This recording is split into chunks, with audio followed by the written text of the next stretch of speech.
যারা আপনাদের ভোট দিয়ে পরে নিজেদের আখের গোছাবার চেষ্টা করে তাদের ভোট দেবেন। গত 50 বছর ধরে যারা ক্ষমতায় থেকেছে তারা জনগণের কল্যাণের কথা ভাবেনি। আমরা চাই গরিবের রাষ্ট্র হোক।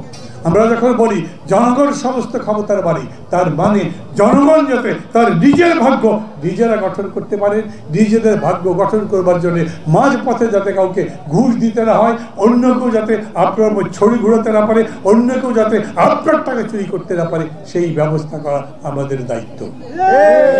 এবং সেই জন্যেই কি দরকার, সরকারে যারা থাকবে সেই সরকার যাতে আপনাদের সরকার হয়, সেই সরকার যাতে আপনাদের দুঃখ বোঝে, সেই সরকার যাতে এই জনগণের দুঃখ দূর করবার জন্য কাজ করে, সেই সরকার যাতে এই জনতার কল্যাণ করবার জন্য কাজ করে, সেই রকম সরকার, সেই রকম দেশ। আমরা বলি কল্যাণ রাষ্ট্র, যাতে জনগণের কল্যাণটাই সবচাইতে বড়। কিন্তু ঘটনা এই সত্যি, গত 50 বছর ধরে যারা ক্ষমতায় থেকেছে তারা জনগণের কল্যাণের কথা ভাবেনি। বক্তৃতার সময় ভোটের আগে জনগণের ভালো ভালো কথা বলেছে, কিন্তু ভোট যখন হয়ে গেছে তখনই তাদের চেহারা বদলে গেছে, তখন তাদের দেখা করতে পারেন না, তখন তারা আপনার অভিযোগ শুনতে পারে না, তখন তারা আপনার জন্য কোনো ব্যবস্থা করতে পারে না।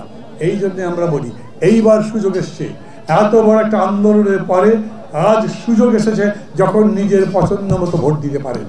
সেই ভোটে আপনি এমন মানুষকে নির্বাচিত করেন, সেই ভোটে আপনি এমন সরকার প্রতিষ্ঠা করেন যারা আপনাদের সরকার হয়, যারা আপনাদের ভোট দিয়ে পরে নিজেদের আখের গোছাবার চেষ্টা করে তাদের ভোট দেবেন। কি বুঝলেন ভাই?